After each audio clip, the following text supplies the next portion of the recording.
today, folks who have been working in food movements for a very long time, some of my favorite people doing excellent work. And before we get started, we do have a little bit of housekeeping. In order for us to all be able to see each other and interact, we've used the regular Zoom meeting.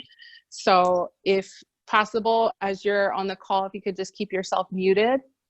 And we have, if you want to, we're going to have plenty of time in the agenda for questions, but we have a couple people helping to staff the call. So Karen, who's our field director, is helping in the background with muting and unmuting. And if folks have any technical issues, you can chat her. And Rohit, who is my co-MC, is going to keep eyes out on the chat. And when we get to the Q&A part, he's going to be calling on folks from the audience. So if you have any questions or clarifications as you're listening in, go ahead and put that in the chat and Rohit will be following along. So we're gonna have everyone stay muted. If you wanna raise your hand, we'll note it. And if you wanna also put what you have to ask in the chat, we can get that. And for those of you who just don't know, the Zoom meeting, if in the chat, you can chat everyone or you can chat folks privately. Okay. All right, so we're gonna get started.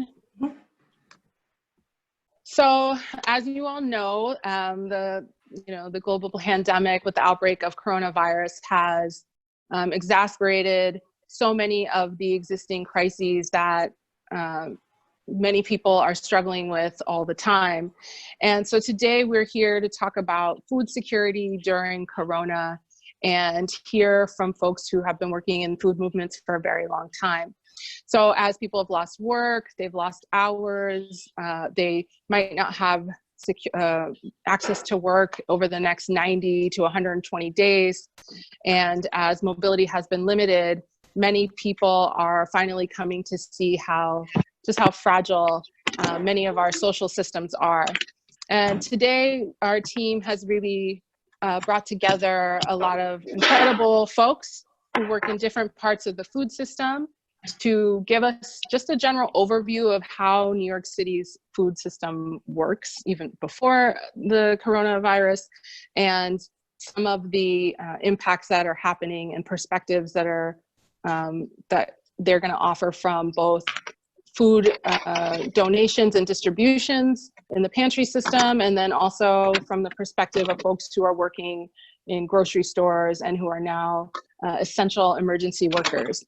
So on the line, we have Onika Abraham, who is the Executive Director of Farm School, New York City.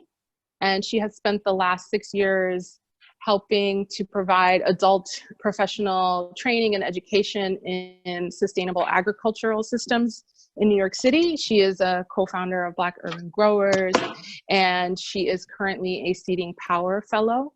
And she's working with a cohort of a lot of very talented folks, farmers, food educators, to respond to all of the inequities across the food chain. And if we get Keith on the line, I know he's on the line, but if we're able to hear from Keith, Keith is the Manager of Policy and Government Relations at City Harvest, which collects food that is not sold and distributes to food pantries across New York City.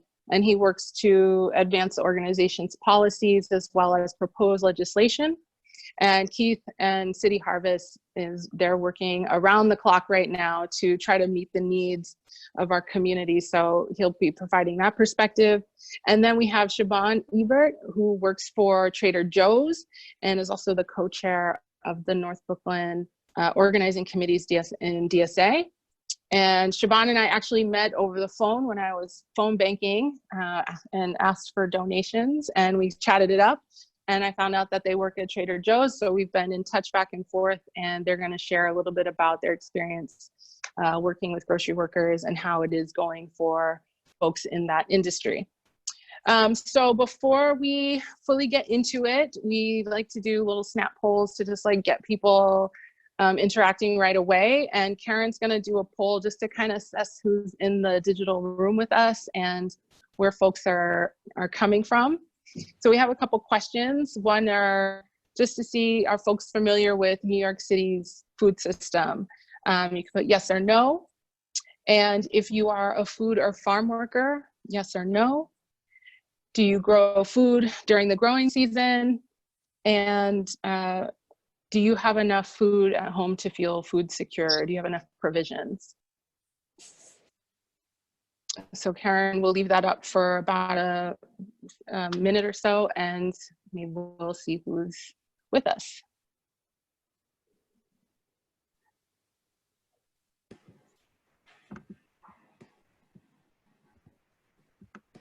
Mine keeps reloading and it won't let me submit any of my answers. Okay.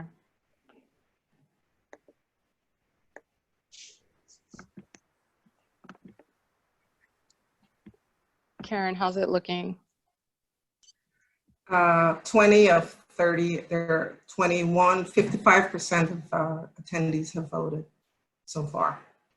So give another 10 seconds, 9, 8, 7.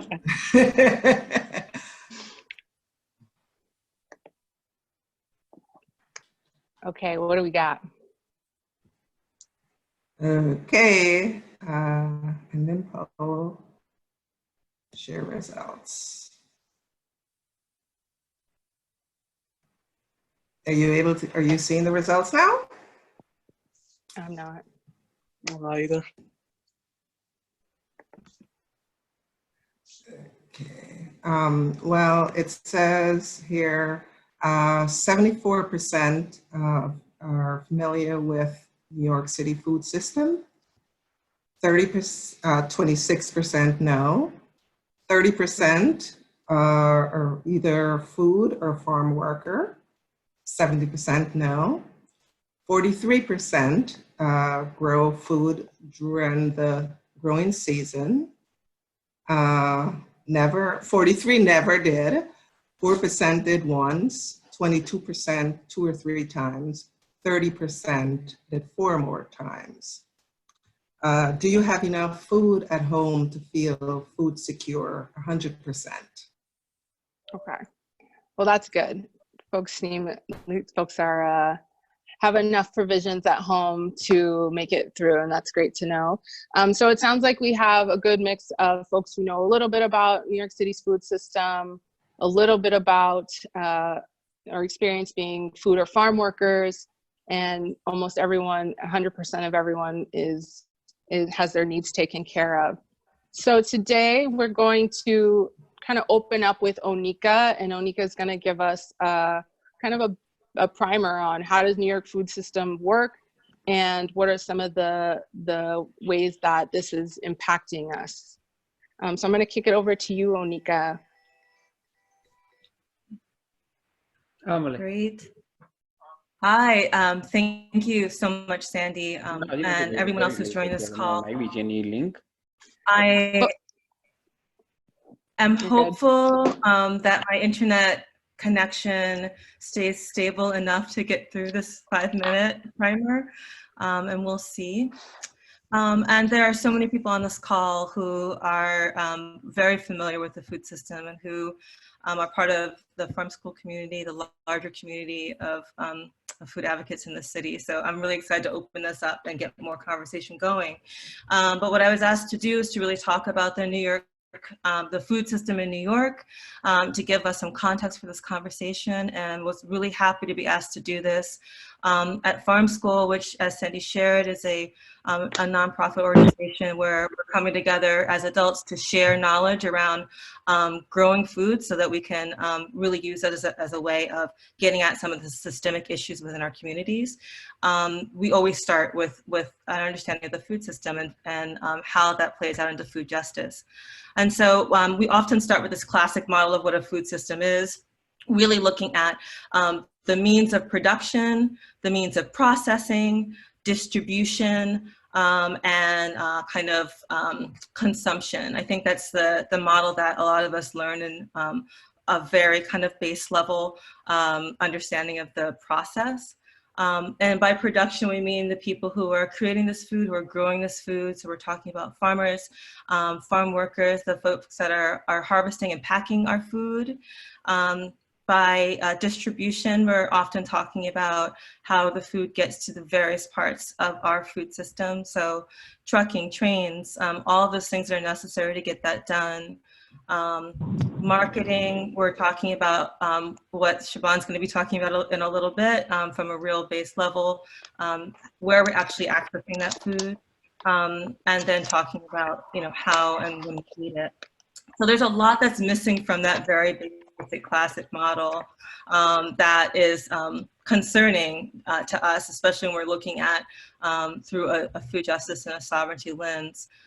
One of the things, a real base thing that's often missing is just waste and recovery and what we're doing on the back end of that system, which has an incredible impact on our planet and on our communities. So the ways that we waste food at every single step in that process has a really detrimental impact on people's health and people's wealth and our planet.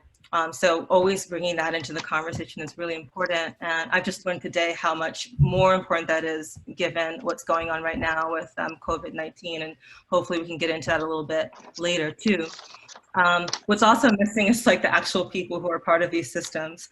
What I think is really important to bring up is all the systemic issues, the historic structural issues that undergird all those systems and really make it clear who is privileged and who is not in this system and how that impacts our communities and our health. And so that's something that we always have to really keep front of mind when we're talking about our food system. So here in New York City, as everyone's probably aware, we're like the largest metro system in all of the country. There are millions of people here that we're trying to feed, and we're fed in a number of different ways. So from a production aspect, we often don't think about New York as being a place of production of food, but our food shed, we really have the capacity for that. So within a 6-hour drive of New York City, there are over 100,000 farms. And I think a lot of people don't even think about the amount of food that's actually grown right within driving distance to the city, and actually how little of it ends up on our plates sometimes. Given the amount of global produce that floods our markets, given the amount of heavily processed foods that end up in our markets, and the ways that we are kept from accessing some of the food that's grown the closest to us.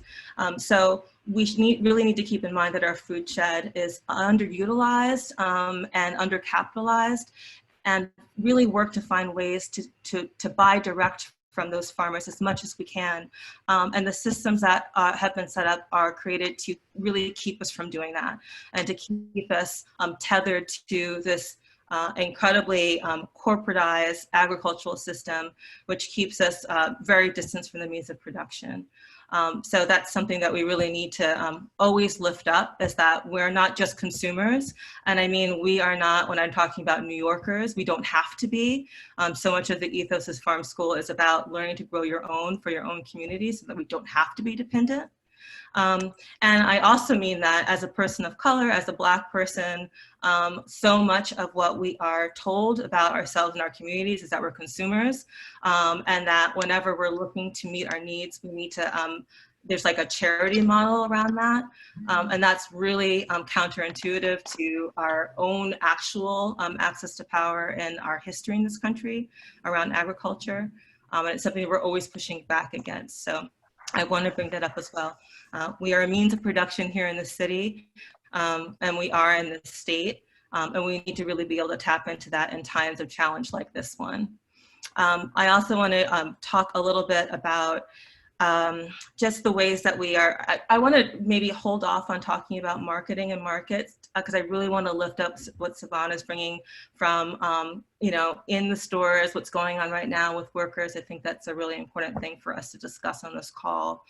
So I want to really save time to talk about that in a little bit. But I do want to speak about one of the things that I'm hoping that Keith will get into around how we're accessing food. So I talked a little bit about the production part of it. There are a lot of farms in our city. There are a lot of farms in our state. I'll also mention that there's a lot of disparity and structural racism within the farming community here in New York State that we should also just be aware of. And one statistics that came out of our most recent Census of Agriculture. Today is Census Day, in case you did not remember to fill out your census.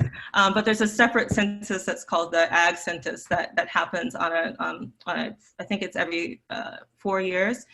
And that census is of every single farm producer in the country that sells more than $1,000 worth of food. And in that census, Black people in New York State make up 17% of the population, and we make up less than 1% of the farmers in this state, which is an incredible, disproportionate, representation. And that, again, is talking to some of the structural racism and the ways that the system that we have set up has not been working for many of our communities for a long, long time. That's not just happening now. On just two other parts I want to touch on in terms of the model of our food system in New York, because I think it has bearing in this age of COVID and the challenges that we're facing now. One of that is around access to food. I'm really excited to hear what Keith has to share around emergency food within our city at this time. And thinking about how folks are usually accessing food in the city, especially money poor folks in the city. The reliance on additional assistance around SNAP and emergency food systems is incredibly important. And shoring that up is incredibly important at the time. I think there have been categorical cutbacks and attempts to slash SNAP funding for years and years and years. And now we're seeing how incredibly important it is to preserve them. I was recently on a call where I heard that new applications for SNAP, which have now all gone online, so people are able to do that whole process online. They used to have to bring a bunch of documents to the office. That's no longer the case right now. They were able to put that all online within like a couple of days. But the regular speed of those applicants are like maybe, I think that she was saying maybe like 5,000 a day in New York City. And recently they had over 16,000 applicants in one day, applications in one day. So the need is really out there as people are losing jobs. The instability is really high.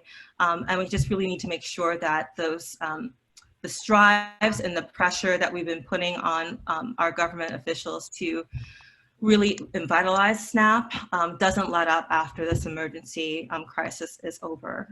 The need will still be there. And so we really need to speak to that. Keith, I'm really excited to hear what you have to say about more of the emergency food needs that are happening. And then lastly, I'll say in terms of waste recovery, I'm really concerned right now. As a person who grows a lot, I know a lot about the waste that happens on farms. I also know that that waste is recycled on farms in ways that are beneficial to the environment and to our health through composting. And I know that there have been a lot of, with all of the pressure on our state governments, some of that funding is being channeled away from our municipal composting projects. And that is a real fear and concern of mine. It is a lot of that compost goes into our community gardens and other projects. And we really need to figure out on the back end how we revitalize that whole part of the food system as we're moving through and out of this crisis. So I've been talking a lot, we'll leave it there. I'm really excited for more dialogue with all y'all. Yeah, thank you. So that was a really good overview of just some of the pressures that already exist, inequities, injustices that already exist at different points in our food system. Today I was going around looking at how people around the world are looking at the global impacts on the food system of COVID, and just a few things to throw into the conversation. So it was really incredible to hear that statistic about 100,000 farms within 6 hours. That's incredible amount of resource available. And to hear that we're not even able to access most of it is insane. But just at like even pulling out even further, so some of the industries that they're anticipating being really impacted by this are meat and processing facilities. So staple grains, supplies of staple grains seem like they'll be fine because they're generally grown in large spaces. It's less dense. The workers aren't needing to be right up next to each other.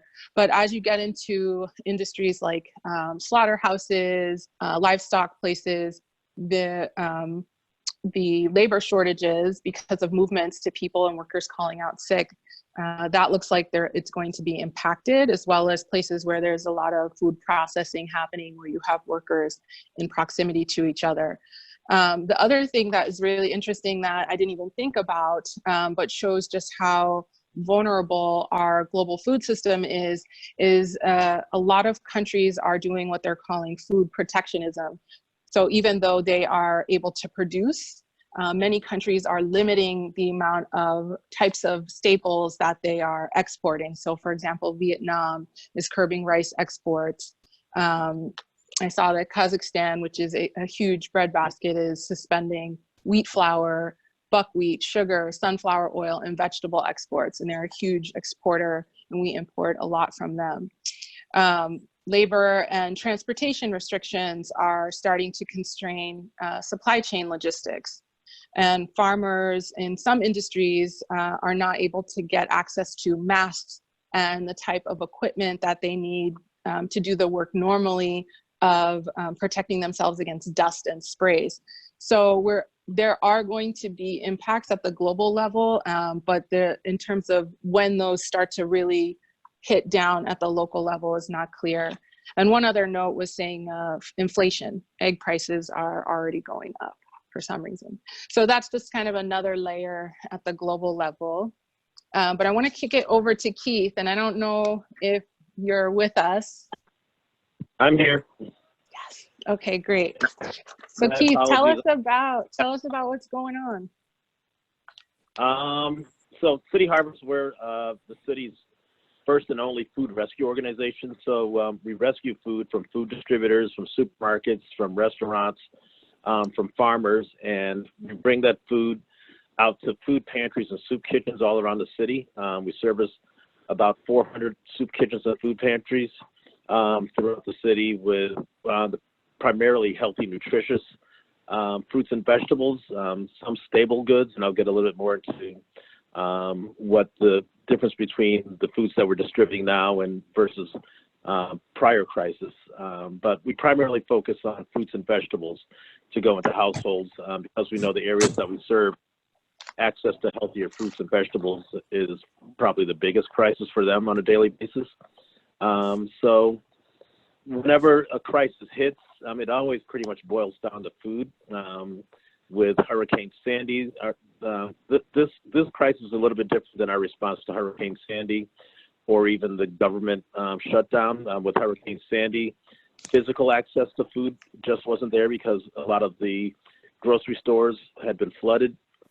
A lot of the food distributors weren't able to operate because they may have been flooded. Actually, City Harvest ourselves, our trucks were flooded out, so we had to just quickly find a different way to get food out using other trucks. With the government shutdown, people just weren't able to buy food because of economic reasons.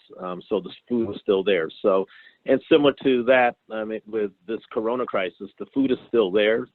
Supermarkets are still open, even though, and if you went to a grocery store anytime in the last 3 weeks, shelves were empty. And I think that's really just because of the panic and anxiety that happened when people were worried about what's going to happen. Will stores still be open? They're saying they're going to shut the city down. But food is still there. And as you were saying, and as Onika was saying, there's plenty of food in the food system. What's happening is that the distributors, the trucks can't keep up with the demand on a daily basis. So instead of a store running out of bread after 3 or 4 days, the store was running out of bread in 1 day, and the truck would turn and reload and go back to the stores. So there's plenty of food there. But what's happening even with emergency food, it was the same thing was happening at the food pantries and at the soup kitchens. You had people in crisis mode or panic mode thinking they had to go to every pantry there was and get as much food as they could because they didn't know if the pantry would still be there, and they didn't know if they would have any food when they got there on the following distribution day. So one of our, say in Bed-Stuy, the Campaign Against Hunger, they would normally see 200 people on a daily basis, and last Thursday they saw 1,000 people in one day, and they were totally overwhelmed and worried that they would even have food for the next day, and asking us and the food bank and their other sources of food to give them other deliveries, which we did, just to keep them running. We're also seeing that a lot of the pantries, because a lot of them are volunteer run, you may have 1 or 2 staff people, but because they're volunteer run, a lot of the volunteers are senior citizens who, you know, whether hearing from the Department of Health and from the governor that seniors should stay home and people with health concerns should stay home. So those people who would normally volunteer at a food pantry weren't able to volunteer. So some more close to 74 of our food pantries in our network across the city have had to shut down for one reason or the other. And just because of safety concerns, not having masks or gloves or hand sanitizer. So our response to that is we're working with community groups and our elected officials to set up pop-up food distributions throughout the boroughs, and to just, they would operate the market similar to our mobile markets, which are free produce giveaways that we do in all 5 boroughs. These pop-up distributions, the truck comes, we unload the pallets of food, and the volunteers bag everything and give it out to the community members that are coming there to get food. That's one way that we're responding, but we're also trying to just shore up our existing food pantries to make sure that they're able to handle this relief effort. Our mobile markets, we're increasing the amount of food that we provide at those. The pop-up markets, if we're looking at those to see if they can do more than 1 distribution a week, just to get food out to people.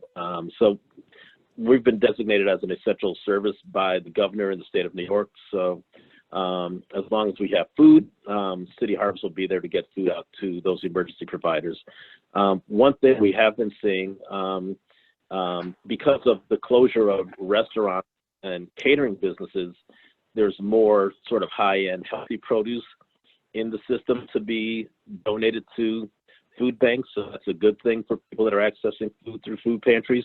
So we're getting more things, more green leafy vegetables and different types of root vegetables. So that's a really good thing that those people are stepping up and donating. We've also seen an increase in donations from the food distributors themselves, like Baldor and Goya, who realize the crisis and are really being there for us to help.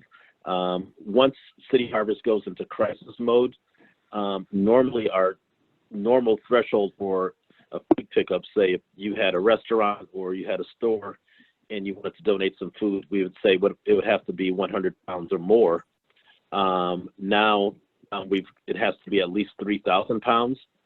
So what we're saying to those donors who are less than 3,000 pounds, because that's a huge gap, is, you know, we'll try to connect you to a food pantry that's nearby.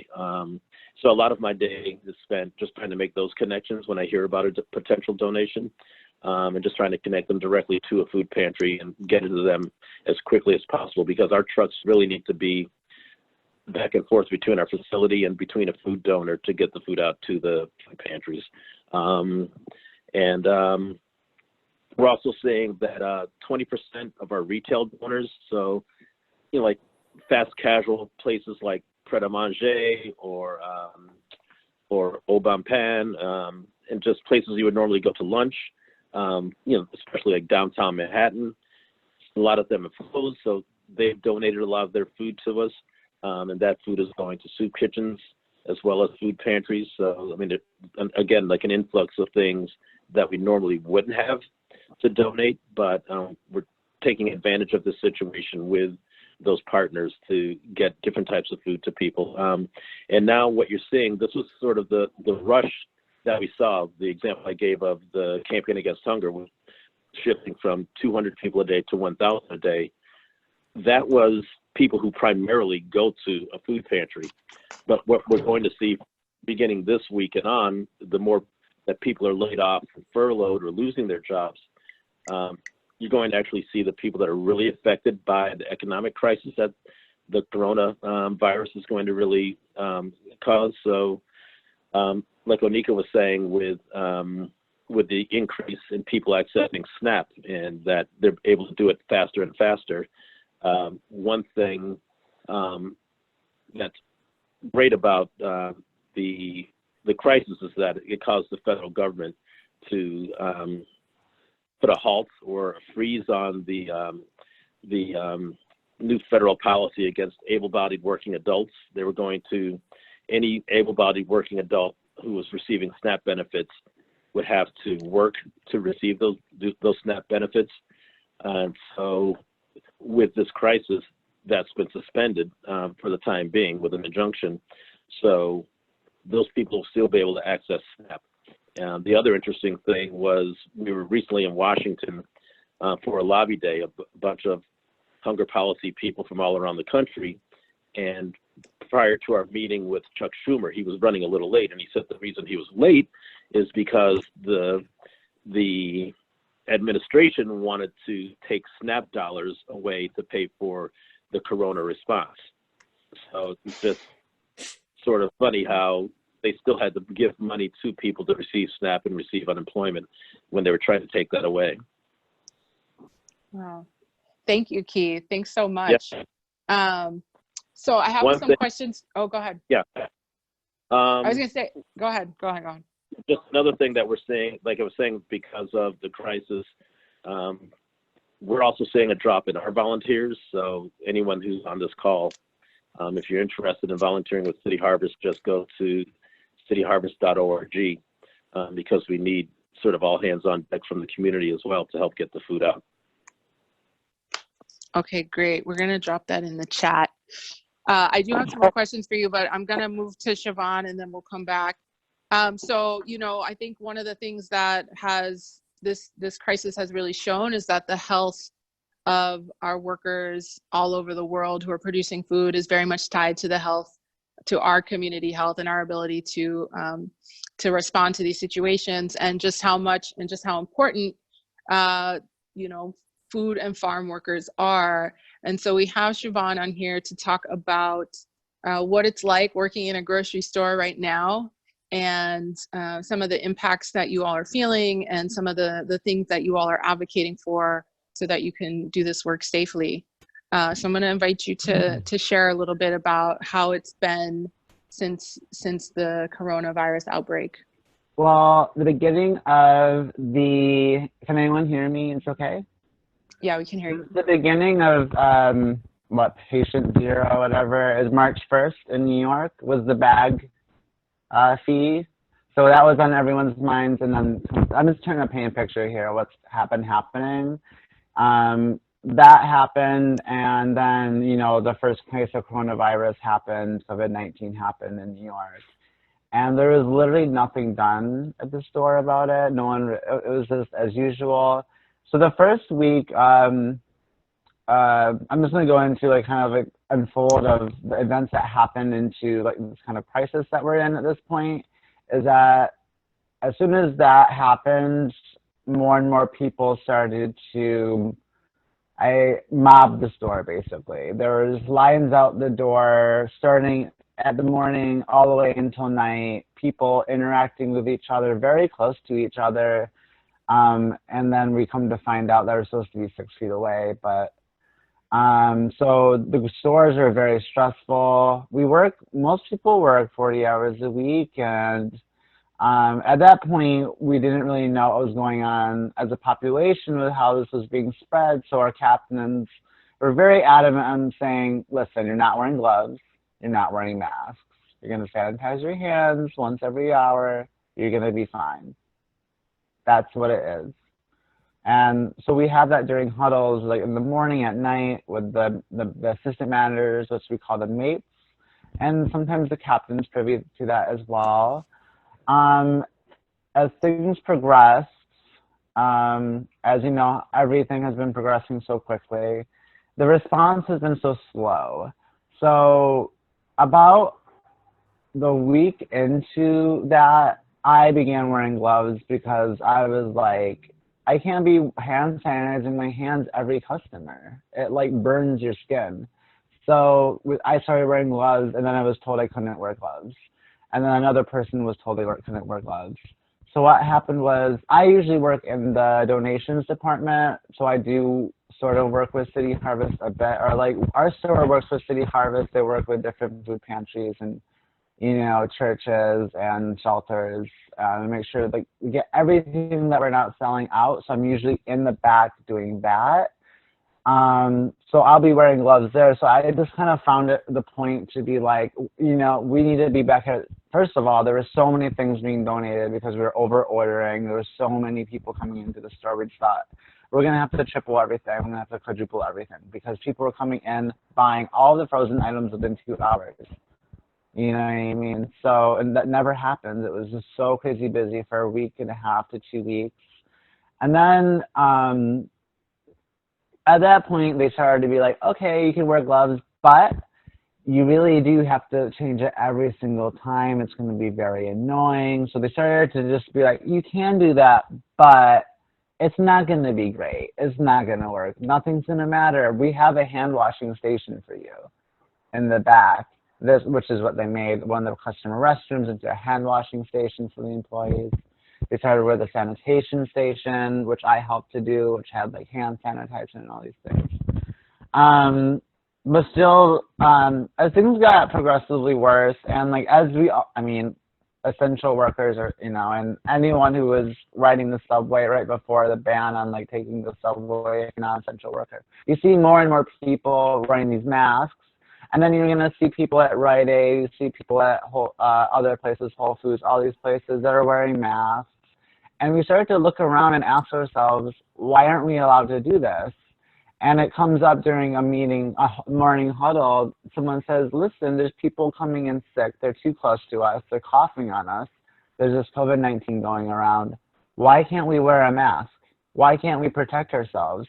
We were told that they were doing the best they can, and that we could take a voluntary leave of absence if we so chose, and we could come back at any time. And when we felt comfortable, if we didn't feel comfortable being in the store, we could leave. Absence. So as things got progressively like the past week, things have been really, they've started to really implement a 6-foot rule between customers. They're only letting a number of people in the ordinance of all the businesses shutting down basically, and now it's just grocery stores and convenience stores and whatnot, and other essential services. But still, it's like, I don't see many people wearing masks, and there's a hardware store right near us that sells them, and well, first of all, we're not being supplied any of this. We have gloves, but like if we ever were, if they ever were like, yes, wear a mask, they wouldn't supply them, is the thing. So we all have to bring our own masks, and as you know, like, masks are not really, the good ones are not like, they're not cheap. And then they try to make us feel bad for wearing them. They're like, but the nurses really need them, which I completely understand, but also we're around hundreds of people as well. And what you're seeing around the city is that people in Trader Joe's, not just at my store, well, hopefully not at my store yet, but are testing positive for COVID-19. And it's obvious because for those 2 weeks where people were slamming us, we weren't given any protection. We weren't allowed to wear gloves. We weren't allowed to wear masks. There is no 6 feet regulation. I think part of it has to do with the CDC not being quick enough. But every time that our captain or mates were saying something, they're saying, well, the CDC says this, so that's what we have to follow. Mm-hmm. Instead of giving us the option for what we feel comfortable with. So instead of doing that, they've become lax on like where we want to work, because there's a lot of different things that we can do within the store. So I've been in the back mostly. So it's just been a very complex situation. There's been a lot of donations. We've had like truckloads of meat that we can't sell because it's like we could never sell it that fast that we've had to give away. Pallets full of donations, because that's where I usually work. That's the kind of side of the story I see. And it's very disturbing to me is that when all this started happening, they didn't really care to make the share center super hygienic. So it's basically you got all this food that's being shared or spoiled, and the ones that are shared, you know, the area isn't being like routinely sanitized. Now it is, but back then it wasn't. And also we weren't allowed to wear masks. So I'm back there like trying my best to not, I don't know, who knows what, you know, is in my system, but there's like hundreds and thousands of people that are going to be getting this food. And I just feel like, look, because Trader Joe's, there's no union, first of all. It is trying to unionize right now, by the way. I believe there's that petition going around for hazard pay. And by the way, with the hazard pay, we got a bonus of $2 an hour more this month for coming into work. So that means I got like $122 for the rest that I took to come to work without the masks, without the gloves for so long. And this is something that a lot of employees, this just came out yesterday because today is when we got our bonus, or yesterday, and someone got it the day before because of the credit union, but there is such a uproar in the store. And I can only imagine what it's like at other stores, because the way we look at it is, even though now they're giving us the space that we need and they're making the precautions that they need, it just took a whole 30 days for them to really figure it out. Because the whole gist of Trader Joe's, with this grocery store at least, is that there's no bureaucracy, but what happens is it turns into autocracy, where whatever one person says goes, and that's the way it's going to be, or else your job, you can say goodbye to your job. So right now, Siobhan, just so we have some time for the Q&A. So right now you all are, just to get a recap, you're able to wear a mask and gloves. Gloves are provided, masks are not, and you're getting hazard pay of $2 a day. We're getting $2 an hour. It's paid out once a month, but I don't know if it's just it was just like, for the month of March, we're giving you a bonus. So it's $2. It was $2 an hour or $3 an hour more. I believe it wasn't even time and a half or whatever. And so a lot of it's taxed, obviously. But we do have gloves, but they're loose. They're like the food service gloves. They're not like the nitrate gloves that are more protective. They actually keep those locked in a closet where only the assistant managers can have access to them. And also and in terms of masks, they really are like, you know, they'll literally tell people only sick people are supposed to wear those. If you're sick, you should go home. And then they'll have people who are like, I agree. They're like, you should tell other people, because someone came right up to me and was like, why are you wearing a mask yesterday? And I'm like, because I'm trying to protect myself and protect others if, God forbid, you know, this is happening to me and I'm in the donations. It's like, well, that doesn't work that way. And there's a lot of miseducation going around, and I know for a fact it's because of the image. Because when people want to come into the store, they want to a grocery store, they want to feel like, oh, I'm getting my groceries and these people are great. And a lot of things with the Trader Joe's is that we're all really cool and like different. But they're caring too much about the image than they are about the safety. At this point, even though they've made progress, it's taken way too long because we don't have any input. We have no input. We're not part of a union. There's no one to represent us. Okay. So. Thank you, Siobhan. Thank you for that. And I'm sorry that that's happening to you all. That's really, really disturbing. So I want to open it up for some questions. So we have a couple of different, we had some overview of the New York City food system. And then Keith talked about how the city harvest and the pantry system is able to respond right now and the challenges there. And then we heard from Siobhan about some of the challenges that our food workers are experiencing. So if you have any questions, you could put it in the chat. I had one question to kind of kick it off to Keith. My question was, as these restaurants are closed and places where you are normally getting food donations are closing or reducing their production, where does City Harvest then get food stock to service the pantries?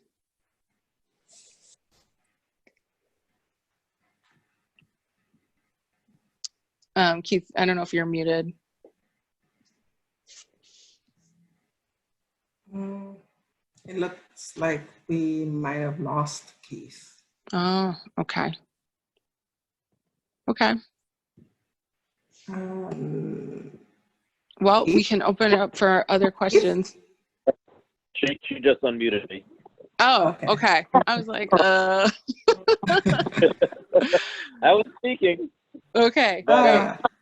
Yeah, so like I was saying, like with the restaurants closing and the fast casual restaurants closing, I mean, that's not, the majority of food now comes from large scale distributors, farmers, farmers markets.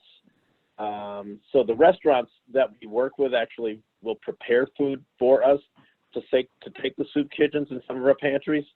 And the fast casual places, it's the same way. So the early model of City Harvest, like 30 years ago, was primarily restaurants supplying us. But now, like I said, it's really like the bulk things that we can get in large scale to fill up. We have a fleet of 22 trucks that go around and collect everything. So the restaurant closures has been a benefit just for us to get different types of things, because they didn't want things to go bad, or how long would they be closed, their freezers, etc. So we've been able to get more interesting items because of the restaurant closures, and really trying to work with them to see how they can get more involved in supporting the crisis. And I mean, like I was saying earlier, this really makes us look at how we view food in our own homes. Like, everyone is told to have 2 weeks of food in your refrigerator, but the average New Yorker doesn't have any food at all in the refrigerator. And we don't cook and we don't do this. But so in a crisis like this, you don't know what to buy or how to really prepare food to be frozen, how to blanch foods, how to just store things, and what to buy. So people are just buying things that they think they need instead of buying things that they need to get them through a crisis. Just wanted to touch on something that Onika said, and I think you said as well, Sandy, that the global effect of this crisis, and I've been saying since it first started in China, that what really worries me, since so much of our grain especially comes from China, and we import most of ours to other countries, like a year from now, what does this really mean to like our food stock in the United States, food production in the United States, depending on how it goes through our grain belt, and the need for us to really, as Onika was saying, to really grow more locally and more hyper locally to just really support and sustain our own local food system. Awesome. Thank you, Keith. I'm going to turn it to Rohit, who has been kind of monitoring the chat, to pull some questions out. Yeah, so some questions a couple of people have from the chat and the registration is, you know, can food pantries and other entities safely deliver food via delivery to like elders and immunocompromised people, or what would that look like? Yeah, and that's where the volunteers really come in. Since it's particularly like with our mobile markets and these pop-up distributions, we're looking for volunteers to make runs to apartments to drop food off to those immunocompromised people and the seniors as well. And how can that, and connecting volunteers to the individual pantries. Like, not every volunteer has to come to City Harvest, but volunteers can go to the pantry right around their corner that may need help. The other thing that we really need to make that happen would be just transportation. If you have a van or a truck, or like a 20-foot truck, like really putting those people to work. Like say if Edge Rental, no one's producing movies or anything right now. So if Edge Rental just dedicated some of their trucks to a relief effort like this, to transfer that food from a restaurant or that food from a potential donor that City Harvest or the food bank may not be able to accept, but to bring that to a food pantry that's already operating. So that's the really type of ground things that City Harvest and the other food banks can't really do on their own, that people from the community can sort of organize and reach out to these businesses and say, like, this is a need, how can you help us in this time of need? Awesome. Thank you, Keith. I saw one question from Kalena. I don't want to butcher your name, but I thought this would be a good one for you, Onika. It said, how can New York City get greater access to those farms, those 100,000 farms in the 6-hour range? Yes, I saw that one too. I'm glad you said 6 hours, not 6 miles, because it's a big difference. But yes, I think one thing to just keep in, just also to put this in context, you know, because of the land loss of farmland, loss of farm ownership, the ways that our crop subsidies are working in the United States, and just how vertically integrated the agribusiness is. 83% of all the foods in our marketplace are coming from this agribusiness food system, and not from, you know, the majority of those farms that I just, you know, mentioned, 100,000 farms within kind of our food shed. One clear way of doing it is through farmers markets. Farmers markets are still open. I think that is something that's really important for us to emphasize here, and to get people to go out and frequent them. So the majority of farmers markets, both the ones sponsored by Grow NYC and the independent ones as well, they're going to start to be opening up. They are functioning right now, and they are working within, you know, the social distancing that's required. So that's one obvious way. I think another real concern for some of the smaller farmers I know is that this COVID crisis has come around the time when they had started to ramp up their community supported agriculture practices, right? So they're CSAs. There are many CSAs that are undersubscribed for this season for obvious reasons, right? People are afraid to commit or unable to commit the amount of money up front that they usually would. There's usually a big push kind of in the later winter, early spring, and that's not happening. So if there are ways to look into CSAs within our food shed, reach out to organizations like NOFA New York that have listings of local farms within our food shed and might need that support so that you can get to them more directly. And then I would say advocate. I think there are some really exciting opportunities opening up, for example, with the Good Food Purchasing Program that's coming to New York City, where we might be able to get the farms within our food shed are typically smaller farms that need to have their produce aggregated in some way in order to service some of the institutions where we get a lot of our food. So to continue to advocate for that so that smaller farmers are able to access those markets and really kind of grow into the need that we have in the city so we can redirect some of those, that food towards us. So those are 3 ideas I have to share. Yeah. Thank you. Maybe we could take one more. Rohit, do you have one from the chat?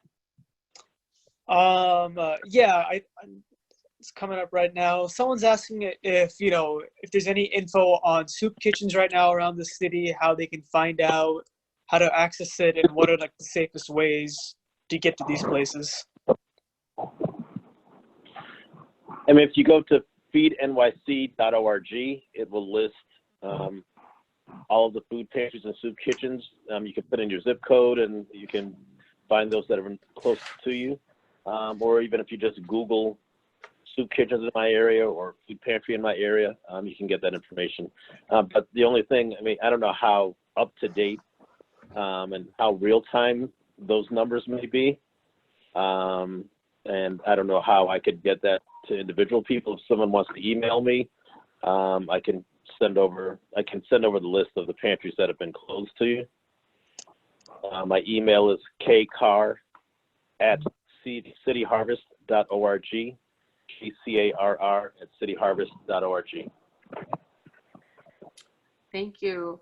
And I know there's a couple farmers on here, so I'm going to put some folks on the spot. But I guess it might be nice if those of you who are growing locally might just want to talk a little bit about how you're preparing for this season. I saw a couple folks, maybe I saw Alice mention, I had a question about that. But if anybody wants to offer how they're preparing for production here in New York City this season, you could raise your hand. And also if Siobhan, if you have a fund, if there's a way that we can support grocery workers and food workers that particularly are, particularly grocery store workers, could you put a link in the chat for that? And we can send it back out to everybody. And if there's anybody who wants to talk about how they're preparing for this season, you could raise your hand or just unmute yourself and chime in.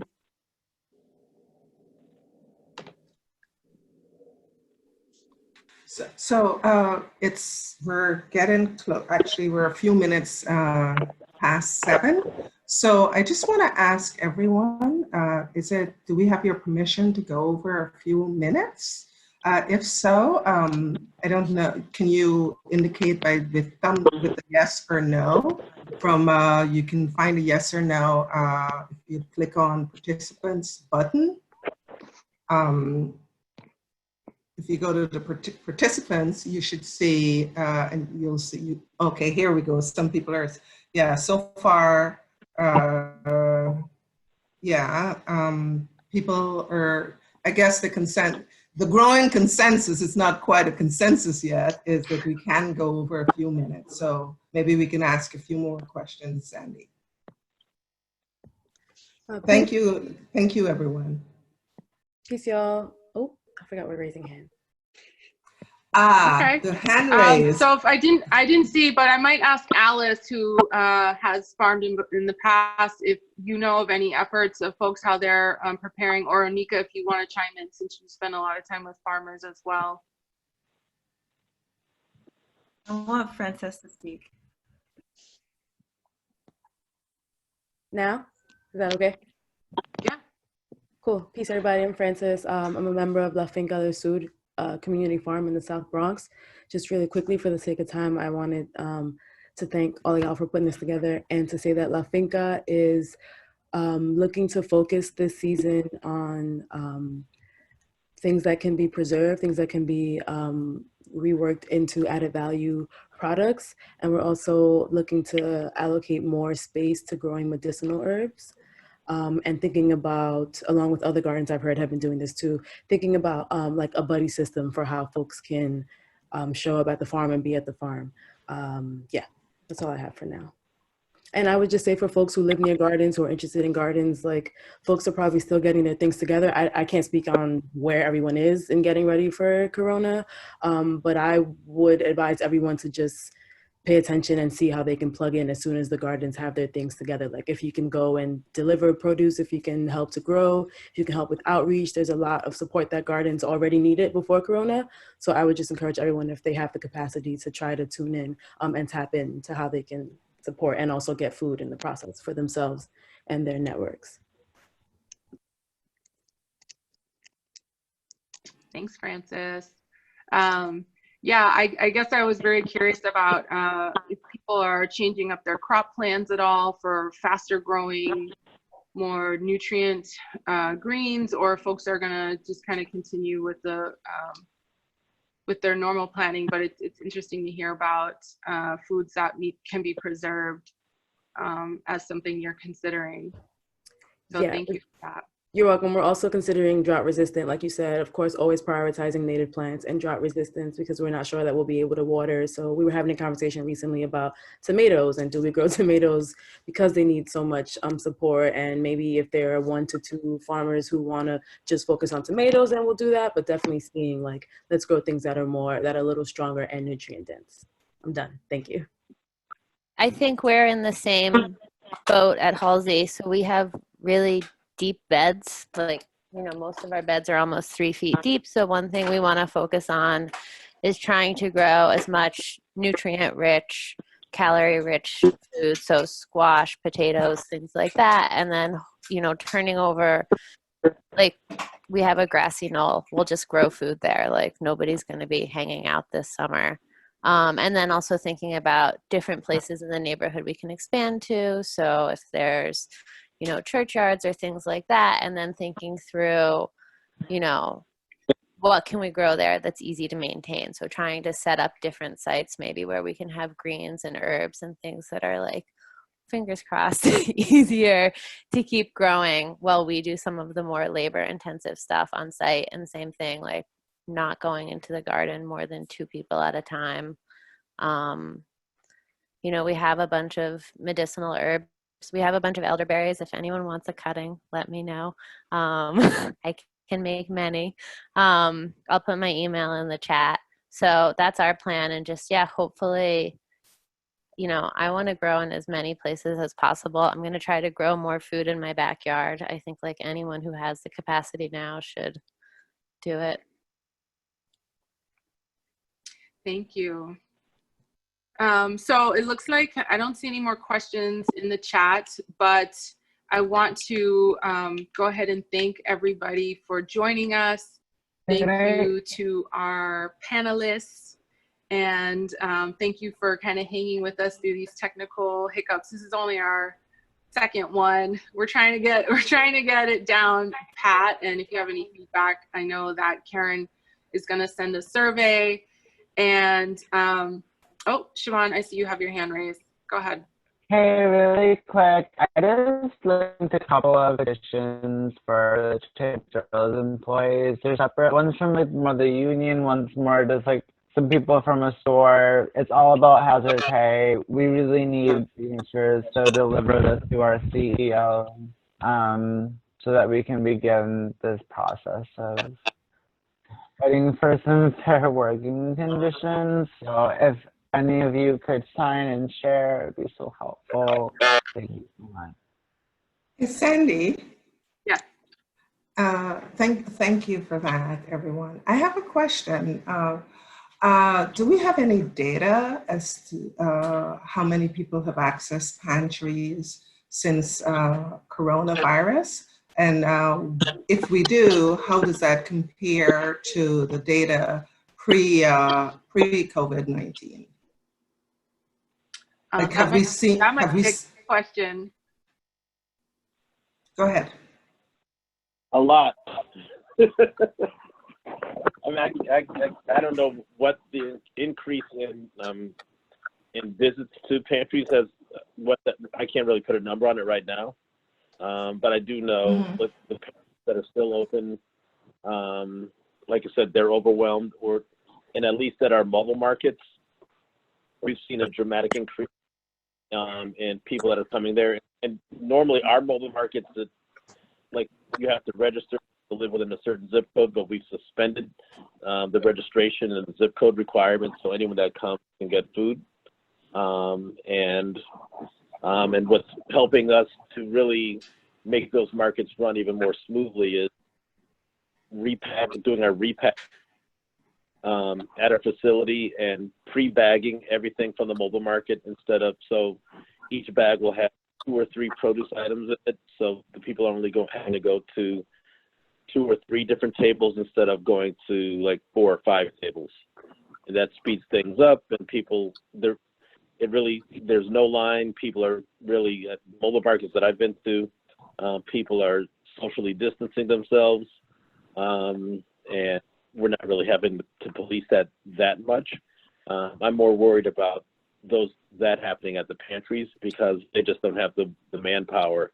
A couple of the pantries that I've gone by, there was definitely not like safe distance between pantry customers, and you're putting themselves at risk as well as the pantry staff. I know there was a question. I don't think I really answered the question about the soup kitchens and safety in the homeless population. That's something that I can't really speak to right now. I do know that a couple of pantries did close down for a while. I guess to put systems in place to make get themselves ready for what they knew would be increase in people coming to them. But so far as outreach to the homeless and everything, and the need for those soup kitchens to stay open, I can't really speak for that right now. Okay, thank you. Great. Great. Well, I'm going to wrap us up before Zoom kicks us off.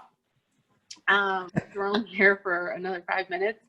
But again, thank you to everyone. We're going to require, we're going to capture all of the stuff that's coming out of the chat. And we're going to go ahead and put that into, we'll send everyone a follow-up email with links to food resources, links to some of the stuff that folks shared today. And if anyone has anything else to, like a link or something to throw in, you could toss it in there and we'll make sure to send it out to everybody. And then, yeah, we're continuing with our series. Next week, we're going to be talking with folks who work on ending mass incarceration. And so folks who are advocating right now to get people out of prisons. We'll have folks on to share a little bit about what's going on in the advocacy effort and how people can plug in. And you can register for that online. We'll also add that in the email. But thank you all again. Thank you, Onika, Keith, and Siobhan for lending your time and expertise and for all the work that you're doing to keep us all fed and to try to feed New Yorkers as possible. And for everyone on here who is a food grower, thank you. Yeah, so I see a lot of folks dropping stuff in the chat. So I'm gonna leave it open. I guess maybe Karen, we could leave it open for like a few minutes after the call. Yeah, sure. So capture stuff. I also, I also want to put a plug for a couple of things. Basically, you know, we're still looking for donations, and particularly in my role, I'm always looking for more volunteers. And what we've been doing on our end is we've been calling our neighbors in the 37th district, primarily to check in to see how they're doing. And we need more folks to help us do that. So I'd really appreciate it if when you hop off here, one of the first things you do is to sign up to help us do some phone calling. You can do that by, I'm putting it in the chat. And to that end, you know, we're soulful people here. We like to have fun. So tomorrow night, we're going to have a big phone banking session or checking in neighbor to neighbor session. That is, at the end of that, we'll have a virtual happy hour, BYOB or BYO drinks and food. All of this I'm going to send to you again. Just sign up, please, tomorrow for the happy hour and going forward to help us phone bank. And then Sandy mentioned next week, same time, same place. We're going to have something in criminal justice. Of course, we'd love for you to follow us on social media. And back to you, Sandy. Thank you. I'm in the notes, like copying everything down, but it looks great. So yeah, thank you all again. Thank you for everything, all the resources you're throwing in there. I'm definitely going to make sure to sign the Trader Joe petition. It looks like if you need seedlings for elderberries, you could hit up Alice. If you want to get seedlings, you could talk to East New York Farms. There's some seed libraries, and there's a bunch of other stuff that are coming in there that we will share. So thank you all, and have a very good evening, and hope you have everything you need right now in this time. Stay healthy, and hope that you are connecting with your loved ones and friends and family. So thank you. Thank you. Thank you, Sandy. Thank you, everyone. Be well. Thanks, everybody. Thanks, Sandy. Be well, everybody.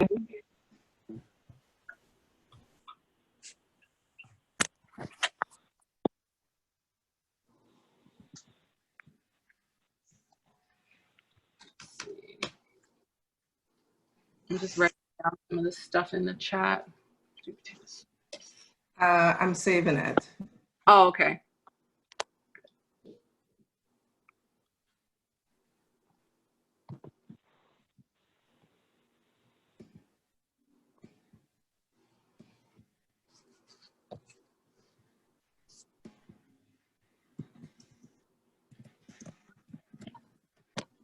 Thanks, Rohit. Anytime. Nice job. Thanks.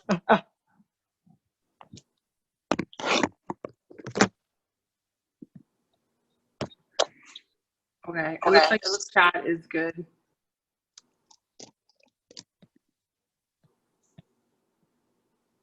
All right, I'm gonna hop off. Same here. Thank you. Thanks, Karen. Thanks, Rohit. Thanks, everyone.